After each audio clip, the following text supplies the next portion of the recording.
ოკუპაცია თუ არ მოგვარდა არაფერი გამო. არაფერი ხალხი დაბეჭავდა რა. ნათესაობა დაიკარგა. მისვლა-მოსვლა ერთმანეთში სიყვარული.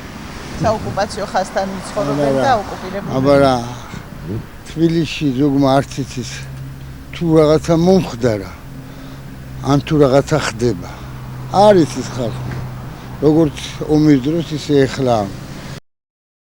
და მთავარი პრობლემა მე ვფიქრობ არის აი ინფორმაციის გაუგებრობა ან კიდევ მოკლედ ვიტყვი ფულზე გაგიჟებული ადამიანების აი არასწორის მოქმედება. აი ეს არის მთავარი პრობლემა. დანარჩენი სამშობლო არ უნდა იყიდებოდეს. მუშავრობას ვარ არიგინიზული, მუშავრობა არის, ვარაფერი არ არის.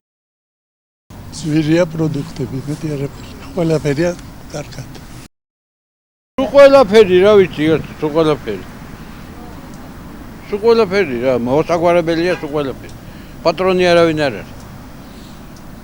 აბსოლუტურად. მე ძირითადად ვისურვებდი რომ უმუშევრობა მოგვარდეს. უმუშევრობა რო აღარ იქნება, მაშინ ყველაფერი მოგვარდება. მე მაგას ვთვლი.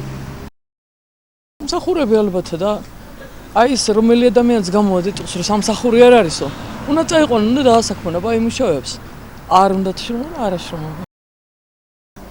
აი როგორ გითხრა რა, ახლა მე ვაკვირდები ხოლმე, შეიძლება ზოგი არა. და ერთ წელიწადში აი შოკოლად გეუბნები რა კამფეტი რომელიც წკიდულებდი ხოლმე რა. მოიმატა რამის 5 ლარი. და პრობლემა ეს არის, სულ ნელ-ნელა იმატებს. აი ეს დიახ, თვითონ აი რომ შედიხარ ახლა ბევრი ადამიანი ძალიან ისარი აი უკვე აღარ შეუძლია ისე არის რა.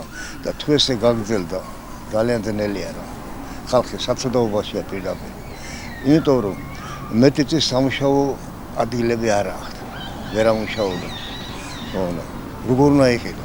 ფასები იზრდება. ყოველი მოზე თევზი აი უბრალოდ აი თავები ცარიელ ლაყუჩიღა არის, სიონგის თავები აი თევზისა. ჟირდა ხომი ადრე 3 ლარი. 8 ლარზე ეხლას. 8 ლარი და არც ვარ. აი წარმოიდგინე ახლა როგორი ცხოვრება.